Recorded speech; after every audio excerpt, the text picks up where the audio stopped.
Today, I got to sit inside a live session of the French National Assembly. It was very animated. Deputies debating, calling out, voting. You really could feel democracy in action. I couldn't film inside because phones aren't allowed, but the experience was powerful. Something most people don't know is that the National Assembly is home to the Codex Borbonicus, one of the rare surviving Aztec manuscripts. It is a reminder that indigenous civilizations developed sophisticated systems of knowledge and governance.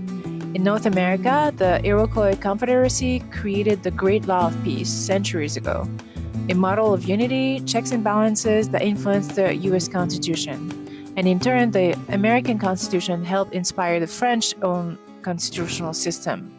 So in this one building, you feel a chain of ideas connecting cultures and centuries. Doctrine and Covenants 134 teaches that governments are instituted by God to protect our rights. Standing between this modern legislature and an ancient indigenous codex, you sense humanity's ongoing effort towards justice and peace. Thank you for watching. You know what to do. If you like this message, please comment, like, and subscribe to help me grow my channel. See you next time.